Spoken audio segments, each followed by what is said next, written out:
On today's episode of the College Lacrosse Show, we have our last episode of the year. We break down everything from championship weekend, including my Cornell Big Red taking home the national championship this year.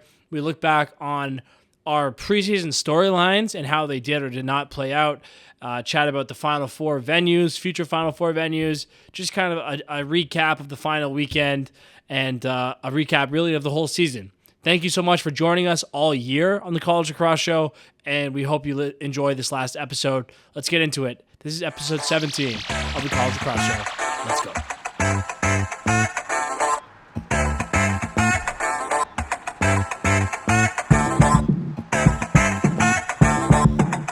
All right, hello.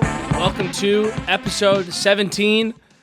This is the last episode for the season of the College Lacrosse Show. And I think we both were intentional with our clothing choices for this show. I'm wearing my Cornell polo. Dan is wearing his Cursed Brothers Lax quarter zip. I'm going to summarize the end of the college lacrosse season in these 4 words. They fucking did it. Cornell fucking did it. And as an alum, I'm incredibly proud. It was awesome. And another year of college lacrosse has come and gone, Dan. I can't believe how fast the show went, how fast the season went. You blink and then all of a sudden you wake up and you're just like in Foxborough and you're just like, oh my God, it's Memorial Day. Like this is over already. But it was a fun year. It was a different year than we've had because of the end of the COVID stuff, and you kind of got back to like a more wide open field, and it feeling so different was welcome. It was crazy on a week to week basis to try and figure out like I really don't know who the best team is. I don't know who the best players are. Like it took a while for us to be like, all right, it's clearly CJ Kirst, but then like, man, that Tewaaraton could have gone a lot of ways. The best team in the country could have gone a lot of ways. It was a hell of a fun year. Yeah, and you mentioned it. The show has gone by really quickly, and we'll say it a few times in this episode. But thank you to everyone who's listened. It's been a really fun ride this year. I know I've gotten lots of positive feedback from it. I know you have as well. And we just want to say thank you to everyone who kind of made us a part of your weekly journey. There's a lot of options for podcasts. There's a lot of options for everything in today's world. So to make us part of your week is pretty cool. Let's just start with the final game. Cornell versus Maryland. For anyone that knows me and my history, kind of hilarious. I guess that was the way it had to to end, but you were there. What's kind of your big picture thoughts? Cornell gets by the Terps. The morning of, I went to the game. I checked out, the tailgate scene a little bit for both schools. Both were extremely rowdy fans, and that was really a theme of the weekend too. Was the fans turning out, the tailgates and everything were awesome. I would give Dickinson almost the nod ahead of everybody. Their sea of fans was enormous, but kind of like straw polling the morning of the game. I think kind of because of the way the semifinal games had went, I think the sentiment for a lot of folks were just like, I think Maryland's going to do it. People, the way they had played Q's and the way that Maryland is just always kind of Maryland, it was like, man, like, for a lot of people, it was like the heart says Cornell, the head kind of says the Terps. But it did not go that way. I think there was some really, really cool schematic decisions that happened in this game that made things hard for Maryland. Number one is something that Cornell has done all year, but Cornell works you in the sub game. And if you don't run deep with your rope unit and with your guys who can play on both ends, and even your attackmen, like you're just going to get fatigued. You're going to get run down. Tills was asked about it after the game because basically what Cornell does is, in transition going from D to O, they basically always send a pole over, and then they send really other guys too, and then kind of sub a little bit behind the play. But Tillman was saying the only way we felt like we could get them out of transition was like if you're an attackman and your guy goes over, like you got to go with him. And I think you saw it early in the game, like Spanos got stuck on defense, I think 2 or 3 times in the first quarter. and it ends up gassing your attackmen. It ends up gassing your midfield. Once you get down there, they start playing sub games, and it's like I just don't think Maryland was able to kind of hold up against that for the entirety of the game and like keep their guys' energy high and able to handle kind of all the different ways that Cornell could just screw your matchups up or just screw your personnel up and then demand that you cover their insane attack with like maybe an attackman in there on defense too, or maybe like not your preferred midfielders in there too. So I think that from Cornell, I think impacted this game in a big way. Staub was really big in that role over the weekend, but really like Larkin, all of their polls were, excuse me, I have Wallace Larkin backwards. But Staub and like all of Cornell's polls coming forward over the line all weekend were just like something that teams couldn't handle that well. And I think you saw the breakdown of it, or where it really broke Maryland was late in the game in the fourth quarter. Maryland failed half of their clears in the fourth quarter. I think they turned the ball over 6 times in the fourth quarter. These are numbers that are unheard of for a John Tillman team, especially a team that cleared as well as Maryland did all year. They were pushing 92% clearing all year. To fail half of their fourth quarter clears was surprising. But I think you saw kind of like just getting leaned on, and eventually it just kind of broke them a little bit. One of them was a freak one. Tillman said the midi was getting a clearing pass and literally just lost it in the sun, and just like the ball came down. Like weird things happened. But I think they kind of just, it finally broke for them over the fourth quarter. You know, that was the equivalent of Cornell really starting to land like those heavy blows in like the 12th round of a fight. Yeah, there's only 2 ways I think to explain those clears. One is fatigue, and the other is only for Cornell fans, and that's metaphysical. That the Cornell legends in heaven just guided those passes out of bounds. Like it really, like you just didn't see that a lot from Maryland all year, and fuck, what a tough out the Maryland team was. Like, you know, I'm an alum of both schools, that they played incredibly well. That the game, it was a good game, a very good game, one of the better championship games we've had in a few years. This is, you know, I totally agree with everything you're saying. The Cornell rope unit we're playing basically 5 D middies and 3 poles in championship weekend. Very unheard of. And then I wrote yesterday that they finished the season with 31 goals from non-offensive personnel. That's a lot. And just to go down the list, so Cascadin was the leader. He finished with 10. And even for faceoff guys, even for dominant faceoff guys, like I played with Luke Weirman, they're one of the better, faceoff seasons of all time. 10 goals is a lot from Cascadin. So Cascadin's got 10. Staub finishes with 2. Lamb finishes with 2. Gilmartin finishes with 2. Bozzi finishes with 4. Walker Wallace finishes with 3. Walker Schwartz finishes with 3. Charlie Box finishes with 1. Eddie Rahill finishes with 1. Matt Dooley finishes with 1. So basically everybody scored at least 1 defensively, except for, ironically, Jason Singer, who's their best guy. But so, he's guarding extra tackle for the most part. And it was a huge part of championship weekend for them. I think we talked about this after the Richmond game, but it's like, okay, the offense hasn't quite found their full rhythm. They're getting bailed out by the transition game. I don't like that. Transition is offense. It's all part of the same thing. And Cornell would not have gotten there if it wasn't for the defensive scoring. And then obviously Cascadin, not just scoring, but he is just such a load all weekend long. They got some good contributions from the backups too. But all that is a way of burying the lead.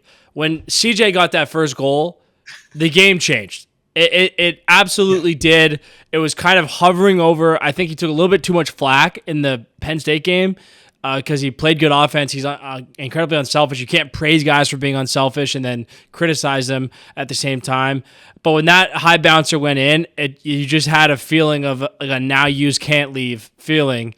And I thought that was the major turning point in the game. And then the other one was the failed clears at the end. But when that went in, it was kind of a different feeling, I think. I would say 100% about CJ. Before I talk about CJ, to your point about the Cornell depth too, who scored their first 2 goals in this game? Second line middies, right? Waldman scores their first goal. Luzzy scores their second. And it was like, we say it, we said it all through the postseason, but it was when you get to this day of the season, when you're at the end, and it's Final Four weekend, if you are not deep, you cannot win. You just can't. You need to have a ton of these guys. For CJ, I think, it got to be almost halftime and he hadn't scored yet. And look, a lot of the talk around the weekend, especially after he didn't score in the first game, was about his injury status. The word was basically out, like, his hand is broken. People were also like, oh, he's got a bum hamstring, he's got a bum shoulder, like he's falling apart. I think the hand injury was the one everyone kind of knew about. But in talking with some other folks, we were like, okay, hand injury would account for him probably not scoring, but that doesn't mean he won't be effective in the game. Like with a hand injury, he can still dodge. He can still draw slides. He can still be dangerous. So that was kind of what I expected him to be doing. I did not expect a 6-goal game. I was telling people at the tailgate, I was really hoping he would break the 82 or hit the 82, but he needs 6 goals today. So there's no way, right? The record's intact. Nobody scored 6 goals in a natty since some guy named Rabel 25 years ago. So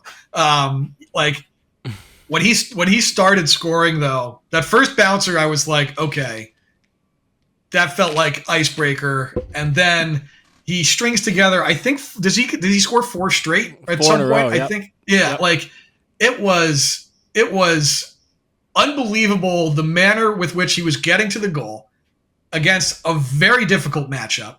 And the different ways he was finishing too, with these little leaners and kind of just touch finishes and stuff. I thought Cornell did a great job of just running Schaller into picks all day and just being like, all right, I'm gonna use a pick, and it's not even always gonna be a great pick. It's just gonna be enough for CJ Kurse to get the tiniest sliver of daylight, and then I'm gonna count on my Tuart and Winner to just get to the goal. And it literally worked for them 6 times. So CJ capped, I think, a pretty legendary season. I know the debate is he the best ever? Is it the best college individual season ever? All that stuff. I don't think that's an answerable question. I don't think anybody can tell you who is the best individual season ever. I think the honor comes with having your season named as part of that conversation. And in the case of CJ, it belongs there with Lyle's incredible 2014, with Grant Ament and Pat Spencer both in 2019, I guess it was. Grant Ament's 2019 is going to go underappreciated forever because he shared it with Pat Spencer's insane season. But a 96 assist season that was every record, just forget it. It's going to him. It felt like that for CJ with goals this year. So I think as dominant as any player has ever been for a single year, or as good as any player has been for a single year, when you have that conversation, whatever names you want to put in it, CJ's belongs in it too. Yeah, I agree. I can't argue with anything you just said. I think there's obviously recency bias that goes into these arguments. But it's certainly up there. It's certainly in the conversation. And it was kind of cool too. Just when he went on McAfee, the similarities between the Kavanaughs and the Kurse, just these incredible storylines of older brothers taking the torch and taking it as far as they could, and the next brother takes it further and further and further, and then just really cool stuff. And obviously I know the Kurse very well. Been lucky to be a kind of a teammate and get to watch CJ and stuff, so obviously couldn't happen to better people. The thing I noticed about CJ, I think I said this on the last episode, right? I noticed this when I was at the Ivy tournament in person. His conditioning is fucking sick. And and he's relentless. Everyone talks about the effort that he plays with and the joy, all that stuff, all true. You have to have conditioning to go along with that. And in the third quarter there, on a very hot Memorial Day, when it seems like he had at least one major injury, if not multiple, he was fucking relentless, and he was relentless for 60 minutes, and it was sick, man. The great players, they often have something very basic that fuels their greatness, and I think for CJ it was the conditioning. When everyone else was getting tired, he just elevated, and then his ability to go down the righty alley and either shoot or roll back lefty it's a very, very hard area of the field to be effective, and he was awesome at it. And those 2 righty goals, what are you supposed to do? If you're Will Schaller, you're saying well, what the hell am I supposed to do? Yeah, I don't know. There are those moments in that game for sure where you're just like, look, man, it's a Jordan fadeaway, and you're just like, whatever, man. I think about Iman Shumpert used to played for the Knicks years ago, and he used to tell the story about guarding Kobe Bryant in a game where he's like, he had stolen the ball from Kobe twice in the game, whatever, and like the fourth quarter's starting. And as the fourth quarter's starting, Kobe goes to him and goes, "Hey, good game, man." And like it was over then. And he was like, "What are you talking about? Like, we got a whole other quarter left." And in the fourth quarter, Kobe was literally throwing balls off the backboard to himself and like hitting these like turnaround fadeaways that were unguardable. And Shumpert's like, I don't know. I guess I thought I had him. I don't know. And there was some Kobe Bryant like killer relentlessness in CJ Kerr's game for sure. And I think, I don't want to, like, as we keep going through this, take too long before we get to Ryan Goldstein, who had an unbelievable weekend. And that kid is, I think he's going to be, I imagine he'll be a preseason first team All-American next year. Like, I already started thinking about my ballot. And I'm like, yeah, he should be there. The highest, he's the highest scoring returner. Finished second in the nation, 94 points this year. He is absolutely a tornado. And this is another thing where Tillman after the game was like, look, when a team has a guy on their roster who can just say, "Get on my back and I'll take you there," like Cornell has CJ, they can just be tough to beat. Like it's hard to get rid, like just to game plan for a guy who can do that. But he didn't take too long before calling Goldstein potentially another one of those guys. He was like, Cornell might have two of them, like, with Goldstein too. So I thought Ryan Goldstein's weekend was absolutely off the charts. Every time down, I was like, he's not getting enough dodges. He needs to touch the ball more. Like, I want to see him dodge more. But I think he is an electric player. And he, along with CJ on those rides, man, all weekend, like, there is no easy clearing against that Cornell team. Yeah, I've talked all year about how, like, you just associate certain things with certain schools, right? And I talk about how it's odd to see, like, early in the year when Virginia got 10-man, it just felt kind of weird. And when Ohio State made that big run on Notre Dame, you're like, what's kind of going on here? To see Goldstein just smoke a Maryland defender, like, just dust him, you just never see that. Like, the Maryland D guys have just been so elite for 2 decades now, and basically the whole Tillman era. You just never see that. And the one from kind of the back corner where he just absolutely dusted his guy. That was another one where you're kind of watching it and going like, okay, this is a little bit different this time. Like, this, this is Cornell's day, because you just don't see that. And he basically did it twice. He did it on the rollback goal, and then he did it on the question mark goal. And I was talking about it with some buddies and stuff. They're like, how can a guy who's that small sit at the island and then get to a question mark? And the only answer is, like, because the legendary guys just have that ability. How can Lyle Thompson, who's 180 pounds, lean on Tucker Durkin? I don't know. Yeah. That's what makes him a legend. And same with Teeter, same with all these guys. Connor Fields, like, putting his shoulder into dudes, and you're like, you're a $160 soaking wet, man. Right. And it's like, I don't know, because they're like all-time players, and that's the only way I can describe it, because the physics don't make any sense. Yeah, I was every Cornell possession, I was kind of hoping we would get a thing where, like, a shot would miss and Goldstein would back it up with like 8 on the shot clock, like just enough time so he would have to go. I was like, oh yeah, here we go. It's gonna be good. It's gonna be good. But man, like he has plays like that. And like to him being small, we're at the quarterfinals. They're playing Richmond. It's halftime, and they got the game. They got the fifth graders running around on the field, and I'm in the press box, and I'm like, hey, Goldstein's still out there, like. A guy that small, that elusive, and playing with, he's got some onions, man. He's afraid of nobody out there. Like, it's a fun player to watch for sure. Yeah.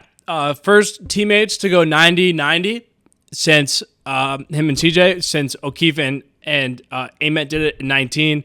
First teammates, great little trivia question, to be first and second in national scoring since Dylan Malloy and Kyler Ballistri. I was going to say, whenever I get hit with like an offensive production trivia question, my brain immediately is just like 2016 Brown. It's always 2016 Brown. Right. Like, we were talking over the weekend. I guess Cornell's attack was the second highest scoring attack in a regular season ever. And the trivia was who was number 1 and who was number 3. And Number 1 is where my brain always goes, 2016 Brown. And number 3 is 2014 Albany, where Miles had 82 goals and Lyle had 128 Ty points. had a bunch too, yeah. Yeah. Yeah, I would have guessed 19 Penn State in that mix. It is funny. We seem to be in this time right now, perhaps with the proliferation of lacrosse podcasts, where we want to have all these historical debates.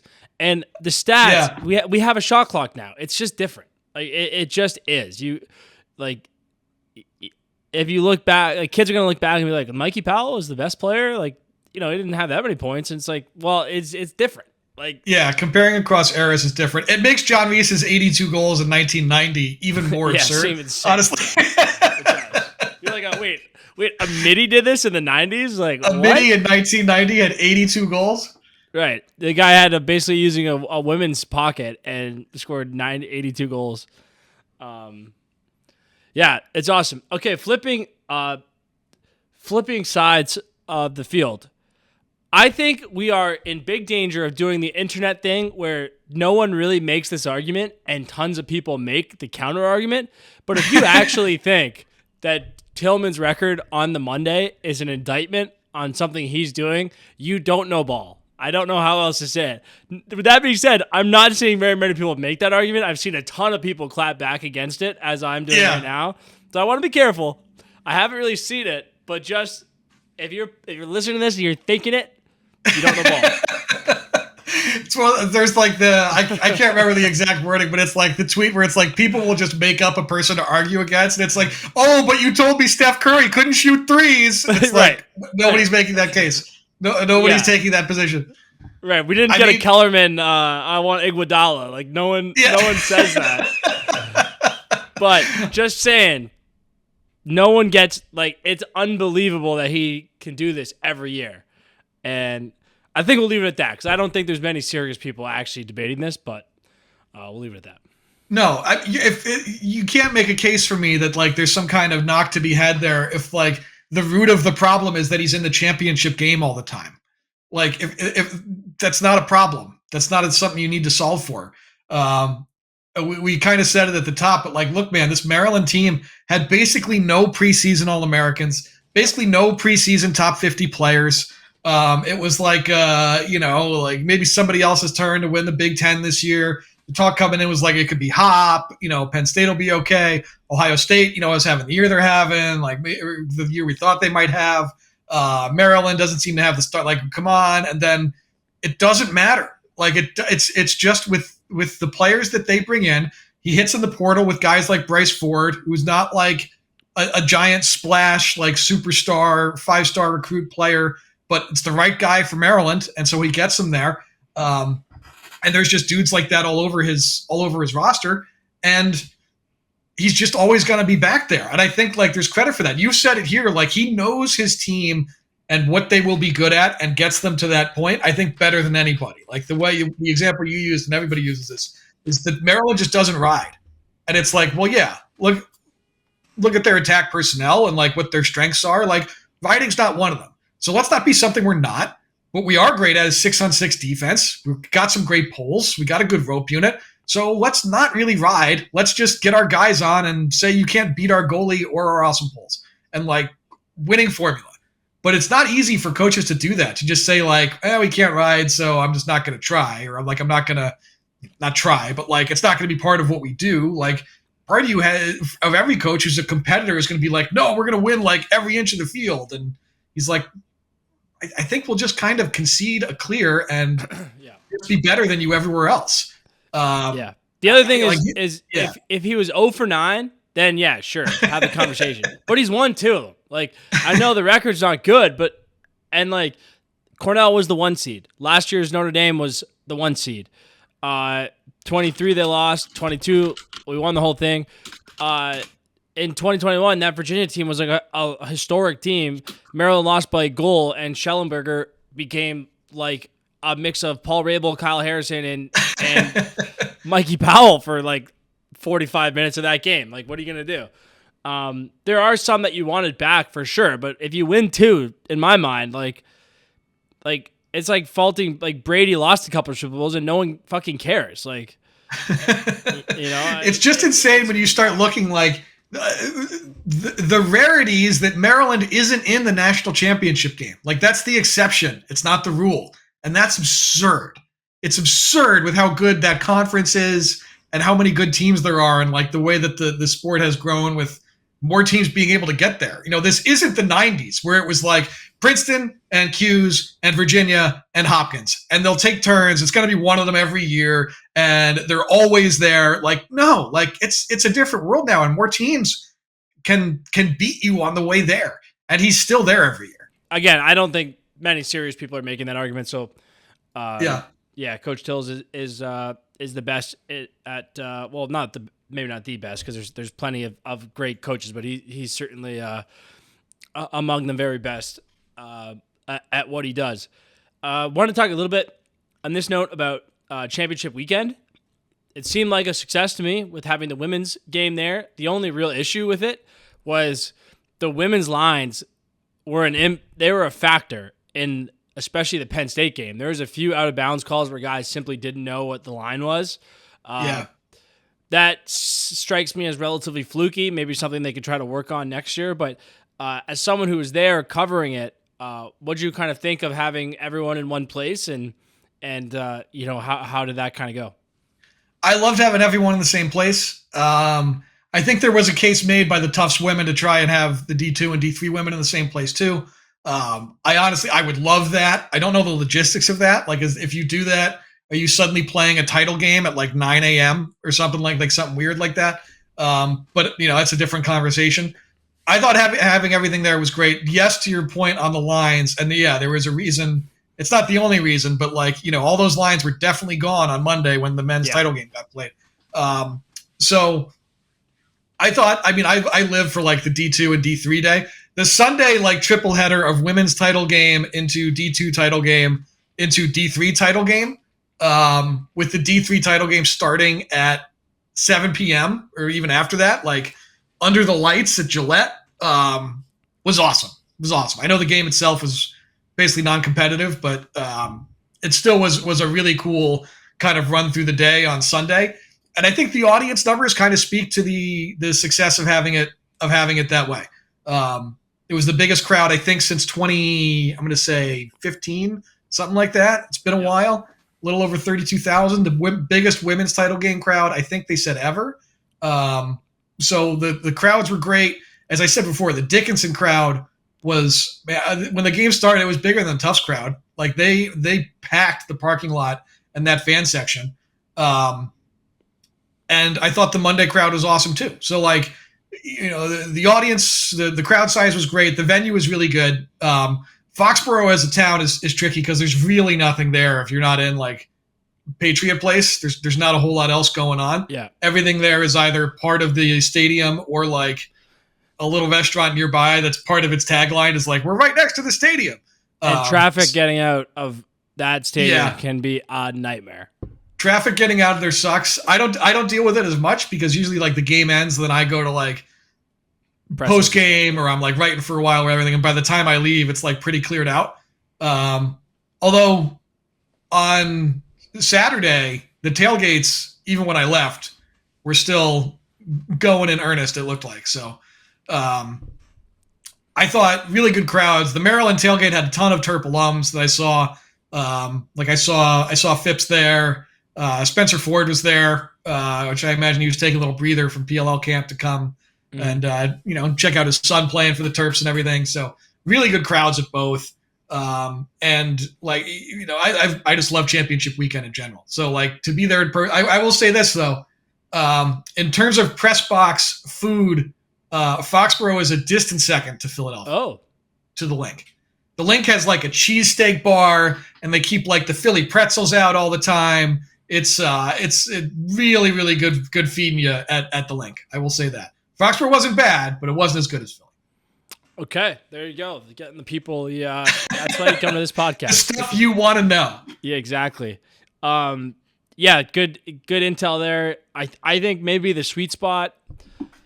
I don't know. I think this is pretty good. I do know that we are going away from this model, the women's and men's will not be in the same place. But that's a good segue to talking about the next, maybe not the next, but the newest announced Final Four location, a ZAG, from basically what we've had here for many years, going down to UVA, not playing in Klockner Stadium, playing in the football stadium there. I would say I'm a fan. I think it makes sense. I think it'll be super cool. And I like the precedent of where this could potentially go. What's your take? Yeah, I think this is cool.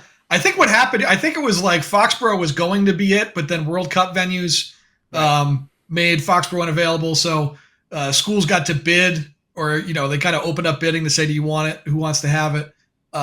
And Virginia got it.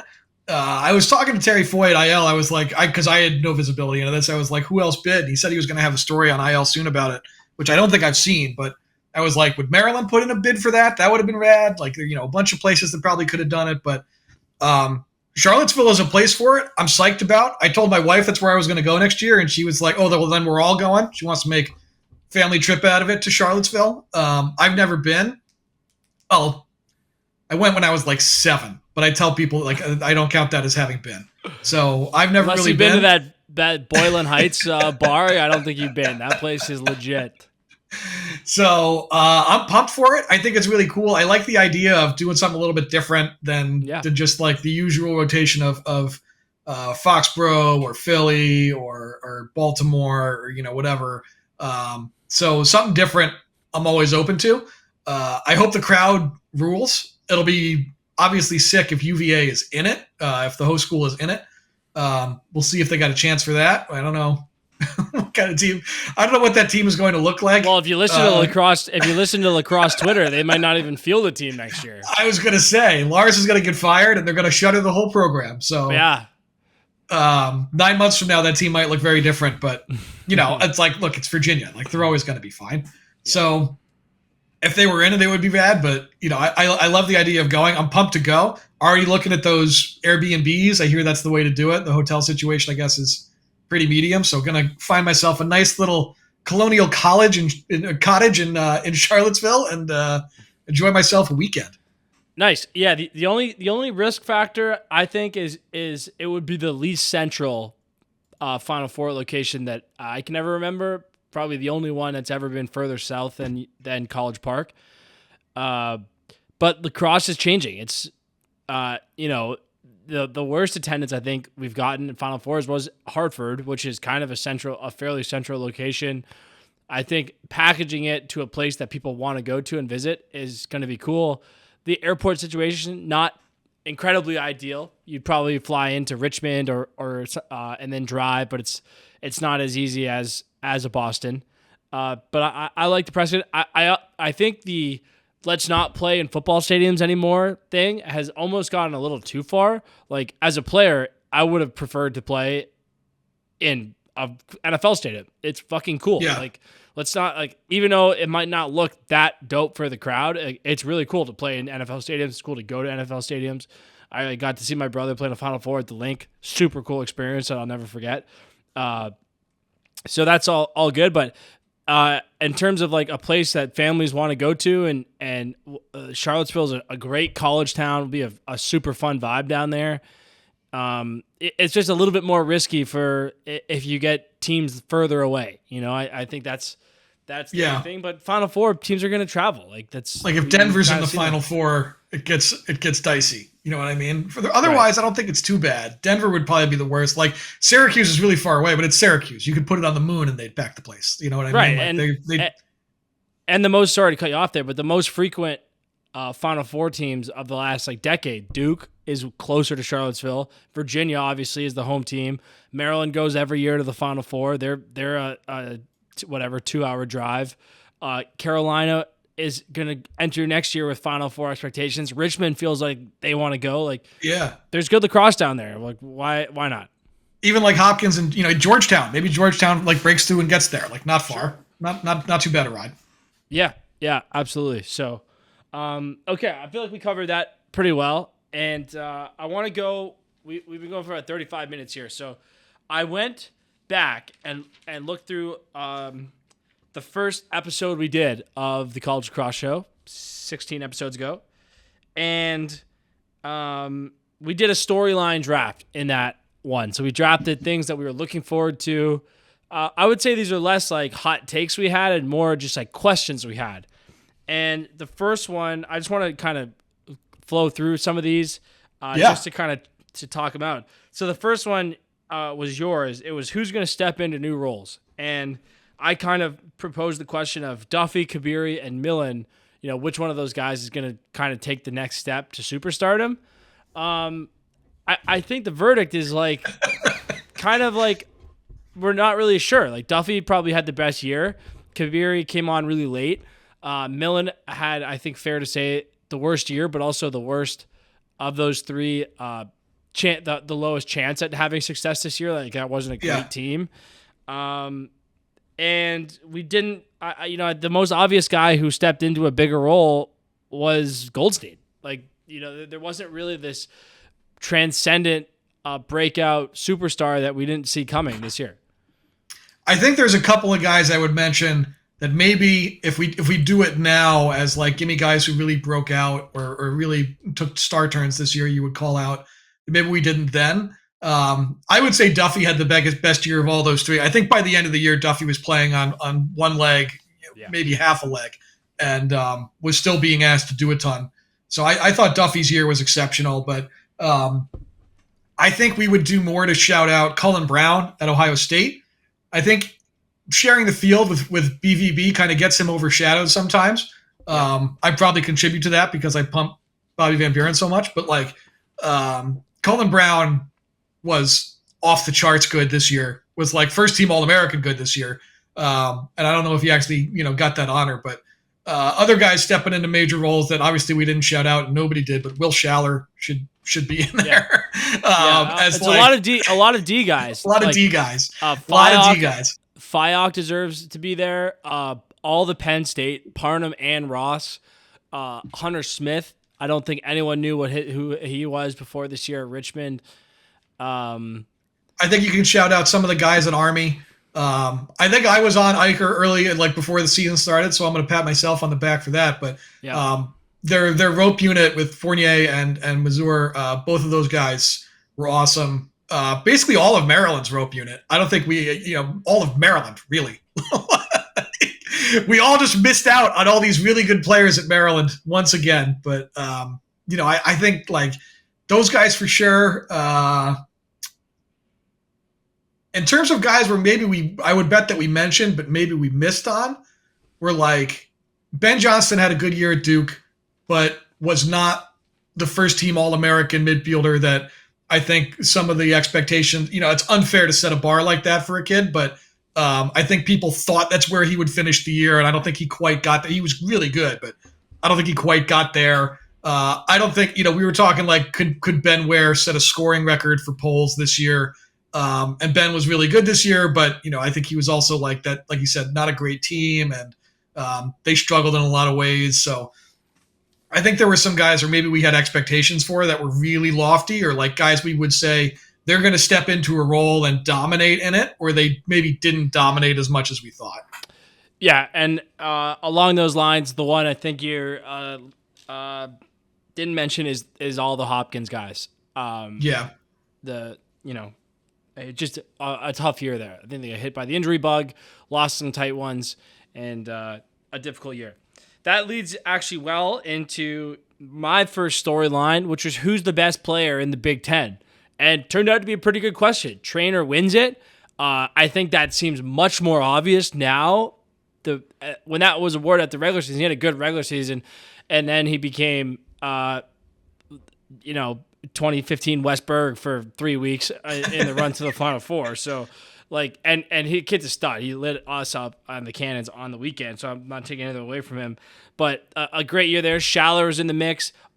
Basically after trainers, just a ton of D guys. Schaller, I think Scott Smith was good, just hard to get accolades on a not so good team. McNaney, Fyock, the two best goalies in the country by most people's estimation. You had I guess 4 of the 6 first and second team All-Americans between Van Buren, Schaller, Ross, Parnham, I'm sure I'm forgetting somebody in there. A lot of the best goalies.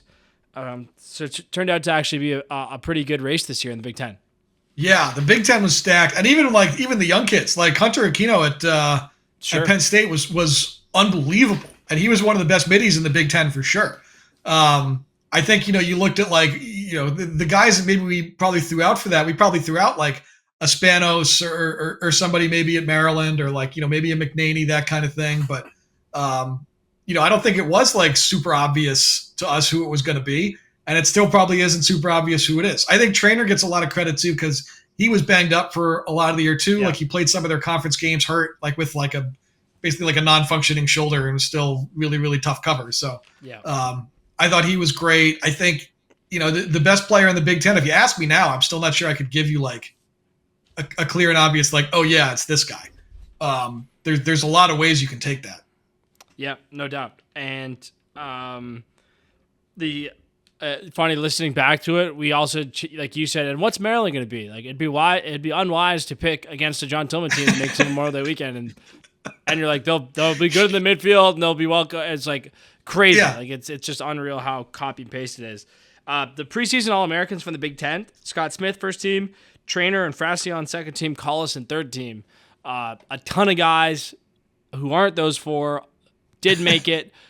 3 of those 4 didn't really make it. So it just shows you how much can happen in a year. Again, obviously the Hopkins one is kind of related to team success, and those guys had a lot on their plates. And then the Fracion one was frankly a little puzzling this year. Goaltending is just a weird business, so I'm not sure really if anyone has a good answer there. Okay, the next one was also mine, and it's will one conference get hosed? And I meant like with tournament seeding. And the answer is not really. The Final Four, we have an ACC, a Big Ten, an ACC, 2 Big Ten, and an Ivy League. I kind of went on a bit of a rant about how I thought maybe it was the Big Ten's year to have a down year. Didn't prove to be true really at all. That was one of the best conferences in the country. But the ACC has, Carolina's good, Cuse is good, Notre Dame's good, Duke's good. So a decent year for the ACC. 3 title teams. Or 3 tournament teams for the Ivy League, about right, and another national championship going back to the Ivy League. So in the end, didn't really see it as we have in the past few years. Yeah, I think if you're looking for like who's getting hosed, the closest thing you can get to somebody being hosed is, and we said it when the bracket came out, but Ohio State having to host Notre Dame in the first round after the year that they had is the closest you can be like, well, the tournament seeding or the way the tournament went screwed them.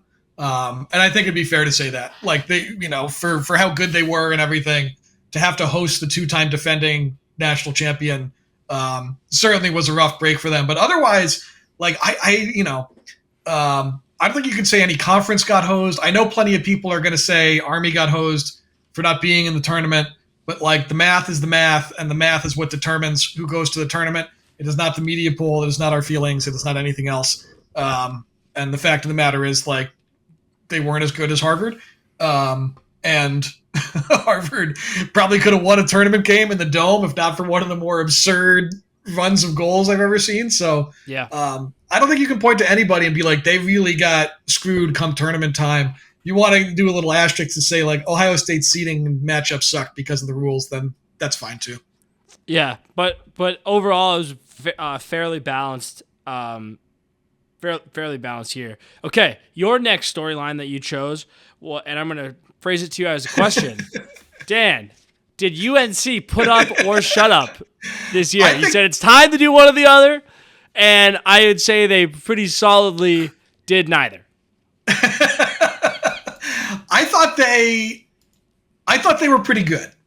I thought they accomplished enough to say, like, all right, like, look, they made the tournament. Back on the right track. Yeah, back on the right track to be like, I was like, you got to make the tournament. You got to kind of, I think getting to Memorial Day weekend would have been a lot. But I looked kind of at the guys I kind of thought were going to be it. Like Duffy had a really good year. Petro had a really good year. Gianfrancaro, their portal guys, Gianfrancaro was great for them in goal. O'Barry was good for them in the defensive midfield. Some of the other portal guys were kind of quieter. Guys like Dupuis and everything didn't produce quite as much. And that ended up, I think, kind of being the story there for UNC, which was just depth of scoring was never that consistent. I think with Carolina's season, the place where you start with is like, if you want to go back to my take, like you have all these 5 stars, you have all these wonderful recruits. Where are they? To some extent, you can still ask that because Duffy and Petro were doing so much of the offensive lifting. But I think you have to also talk about Carolina's year in terms of the fact that their defense was pretty damn good. And it stayed basically a no-name defense all year. And if there was an assistant coach of the year award, maybe there is, and I don't know about it, but if there was, Petro should win. Petro should win it. Petro's job as the DC on that team this year was incredible because they were guarding everybody with guys that are like, not necessarily, it wasn't Maryland's Bulls out there for them. So the guys aren't bad, but it was a team defense and just a well-schemed group every week that found the right matchups for their guys and just executed well in front of a really good goalie. And it's not always easy to do that in the ACC. So I thought Carolina's season, to some extent with my take, was like, where are all these guys you recruit? You can still ask that a little bit because it was a lot of Duffy and Petro with some English, and then you had, freshmen like Swiecek and Harshberg and everything, guys mixed in. But I think the defensive end of the field was a strength for them thanks to their coaching staff.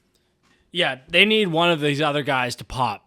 I don't think there's like any simple way to say it. Like Harshberger, all their freshman middies were all pretty good. They all showed flash. They're pretty slick. All that stuff. They need one to become a fucking dog. Like they need one to really take the next step. I'm sorry for all the F-bombs here. I love college lacrosse. Gets me fired up. I agree. Also, like every broadcast you watch with UNC, it said Petro and Duffy didn't practice this week. So like it's hard. They got bit hard by the injury bug. Can you argue that was somehow in a world where Tom Thibodeau gets fired after the finals? Could you argue that it was somehow the coach's fault? Not the coach's fault, but that the lack of depth made it inevitable that they're going to get injured. I guess, but that's above our pay grade, I think. And they need to get their guys healthy. They need to get some more secondary scoring and rebuild what they need to on defense, including in the goal. But I agree with everything you said about Petro Sr. Okay, your next one was, can Ohio State flip the script? And the answer, I think, is yes. I would say the answer to that is yes. We talked about them in the preseason because they had all these 1-goal losses that were like just brutally bad beats, some in overtime against really good teams in the Big Ten. And if you looked at their record, like they were 6-9, but they were literally like 3 or 4 goals away from being like, a 10-5 team. And I think this year they finished 14-3. So like, early in the year, maybe I didn't feel as good about this because they lost their opener to Utah. But I think as the year went on, we kind of saw like we talked about them over the year. They had an identity and they played to it, and they were as good as anybody at forcing teams to play a game on their terms, to play the game Ohio State wanted to play rather than any other way.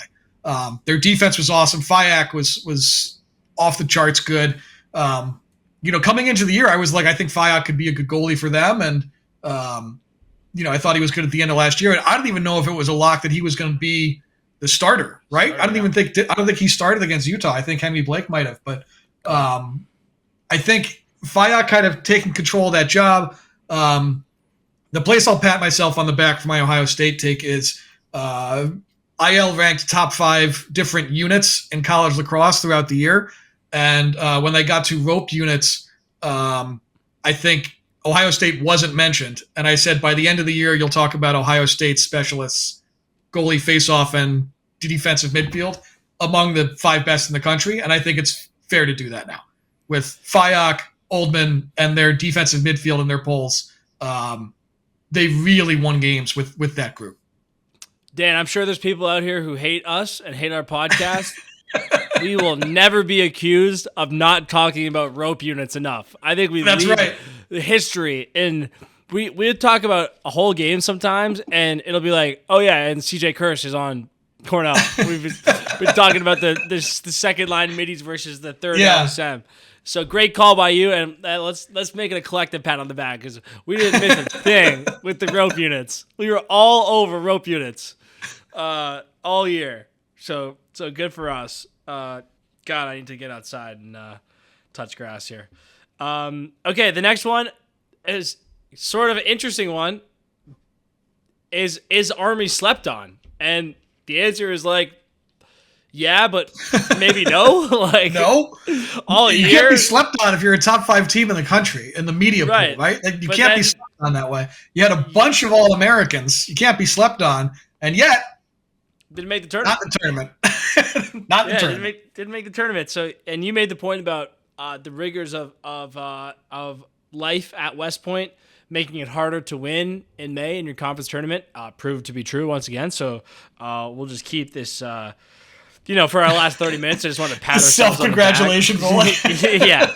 Yeah. So good for us on that one. But yeah, there's not a whole lot to say. We were spot on in recognizing that Army was going to be really, really good.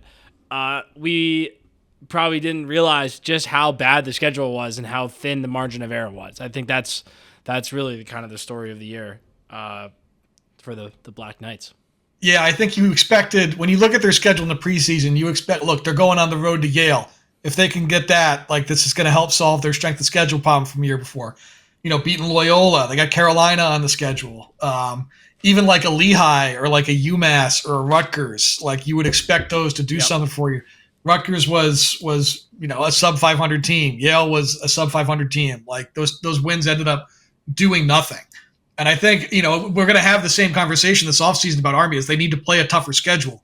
And I think, like, to their credit, like, yeah, there were some games they dropped, like dropping Q's and adding Mercer. Not that it's like a 1-for-1, like you did one so you could do the other. But, like, that hurt them for sure. But I think, look, last year they added Yale. Like, they played a team that everybody thought was going to be good, and that team ended up just being bad.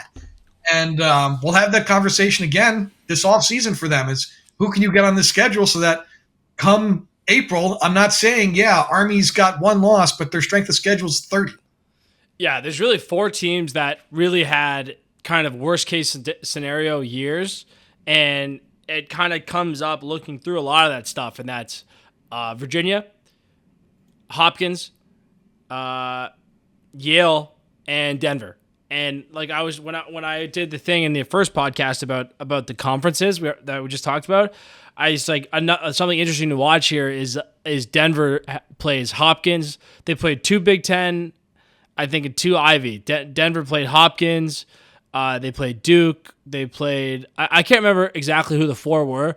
And I was like, if Denver wins all these games, like look out. And I think they lost all of them except for the Duke game. So it's it's when those kind of things happen, it can get difficult. Okay, well we'll go honorable mention here. Just rip through. Is it finally time for Syracuse? They didn't win, but they got to championship weekend. They got to championship weekend. I had this conversation with some Q's folks and some other people sort of over the course of the year and the weekend where like the is Q's back stuff happened. The question gets asked all the time. And to me, like, you don't define Q's being back by the result of a year. Like the Q's that I grew up watching in like the 90s and everything, and the Q's that I think of being dominant is the Q's that you just expected to be there. It wasn't like they made it to the Final Four, so they're back. It's like, no, they'll be back when it's like, oh, they didn't make it to the Final Four? Like, that's the mark of the Syracuse team being back. That said, look, Syracuse had, I thought, an awesome year. I think in the preseason they were ranked number 2, so like people were very high on this team and their production that they could have. I thought they found some nice pieces. I thought Joey Spallina had a great year. I thought he really did. I think it would have been fair to make him a Tewaaraton finalist or even a first-team All-American and all that. He'll certainly be a preseason first-team All-American and maybe even a Tewaaraton favorite kind of guy next year. But like they lost that game at Maryland early, and then they lose to Harvard in the Dome, and then people are like, oh boy, here we go. Like this could get bad. But then they string together a bunch of good wins, and I think like, you start thinking they're good again, and then they have the 3-game losing streak, right? Of Cornell, Duke, Carolina. And when Q's is really Q's, those kind of ups and downs, you just don't feel them like that. I really don't think you feel them like that. I think the stars that you kind of got out of this team were Johnny Mullen had a great year for them facing off. I don't think we're coming into the season, any of us were going to be like, yeah, Hughes is going to dominate the face-off spot, and that's going to be a key for them. Their defense was great. Figueres had a great year. I was talking with somebody asking them what All-American team is Riley Figueres on if he doesn't share the field with someone named Billy Dwan. Because I really thought Figueres had an All-American kind of year, just like really, really handling matchups well. In the quarterfinals, he spent the afternoon tossing Coulter Mackesy around. Like, he really, really was good. And then I thought Jimmy McCool was solid for them in net. Like, places where we're talking about Q's being good and places where we thought, like, all right, I'm ready to watch this team win games 17-16. But it didn't go that way for them sometimes, and it didn't have to. Yep. Agreed. They made it back to the Final Four. They lost to a team that was probably better than them in the Final Four. I don't think there's too much there to discuss. This one was one of mine, and it proved to really be an Achilles heel, and it was who plays X for Notre Dame, and the answer was like basically nobody, and I think it hurt them. I won't go too deep on this because I think I've covered it pretty well all year. Same question as who plays lefty for Notre Dame. They just never really got that flow going offensively, and I'm very, very curious. Without the Kavanaughs and Jake Taylor, they're just these otherworldly talented, unique players, and I'm curious what Notre Dame will look like. Don't be surprised if it goes to like a Tillman-esque model where when he had the guns, they got super up and down, and don't be surprised, I think, to see Notre Dame go back to that kind of traditional, grinded out style that they've really succeeded with. This one made me laugh because I realized that we got out on this foot and stayed on it, and you and I both work our asses off to put out good content for the people, and we are known as the people who complain about having 4 attackmen and 4 defenders on my storyline was the ACC putting 4 attackmen and defenders is stupid. We started from the jump. We Don't stay accuse on us of brand. coming to it late. Yeah. You cannot accuse us of changing our tune on any of this shit. Yeah. And guess what? It's still fucking stupid. So it's still stupid. Yeah. Make it hard on yourself and tell somebody no. Yeah. Okay. Honorable mention again. Someone has to become the face of the women's game. Safe to say Chloe Humphrey is well on her way. Freshman to Wharton. Undefeated national championship. Super cool story with her sisters. Safe to say Connecticut she's Public well on her School. way. Connecticut Public School. Yep. This was a good one, and I probably should have given this to you a little bit in advance to prep. But one of yours was who is going to be the star of the portal. The number one guy I can think of, and it's a tie because they play on the same line, was Ford and Keegan at Maryland. I would say it's probably one of those two guys. It might be one of the Ohio State guys, whether it's like Gannon Matthews maybe or somebody like that. Yep. Who else would have a run at this? I'm trying to think who else is big in the portal. Michigan didn't really have anybody. Molliver was Duke's leading scorer, so you could say he's kind of in the mix. I know McIndory was like their key player, but he was their leading scorer. Fulton Bayman at Georgetown would be in the mix. Fulton Bayman's a good one. Did Q's bring anybody in the portal worth it? I don't think so. Michael Grace, maybe? Grace had a great year. If you count Sam English, I guess, but that doesn't really count. He's been there for 2 years. But the answer is not stands. somebody who went to Virginia. I'll tell you that right now. The answer is not on the Cavaliers roster. Yeah, and also the answer is like not someone who is like a first-team All-American, like Charlie Bertrand, one of the best minis in the country, McConvey, best minis in the country. Keegan Kahn having a huge year at Maryland. Sowers leading Duke in scoring. Go down the list. Devin McClain scoring 40 goals for Notre Dame as a first year from Brown. So a little bit more of a tapered year, and the answer is like teams like Maryland and Georgetown, who were able to tuck a good player into their existing flow, were the ones that succeeded. And I think Tillman's ability to pick up guys in the portal obviously I'm incredibly biased there, a little just on the subject of patting myself on the back, has really been a story of these last few years. And then the last one we had was, when does Jordan Faison join the Irish? The answer, literally speaking, was only a few games into the season, but I don't think they ever really got him back to the same level that he was at the year before. The football lacrosse thing is just absurd, and I would be curious, not debating anything or not reporting anything. I would be curious if he continues to play both into the future, but that's just my hunch. Yeah, he only had multiple goals in a game once this year. And like, he wasn't a big assist guy either. So I know sometimes his role is draw a slide and move the ball. So it's not always going to translate into like this all kinds of point production for him. But I think, and to your point about who plays X, or what really the question became was, who's the third attackman at Notre Dame? It kind of became a depth question in general at Notre Dame as the year went on. They weren't as deep in the defensive midfield. When Jeffrey went out and it was, really just Faison, it was like, where can they go to find some offensive production? Who's the third attackman? It was Picorni to start the year, and then he was out of lineup, and, McLean moved there. And I think Notre Dame kind of trying to answer, is Faison going to be able to really be productive for us? And who's going to really, who's our top six? Like, what is our top six offense? I don't think they answered that question for like basically the entire year. Yep. And that obviously was those were the minor storylines of the biggest storyline of the year. Can Notre Dame three-peat? No, they could not.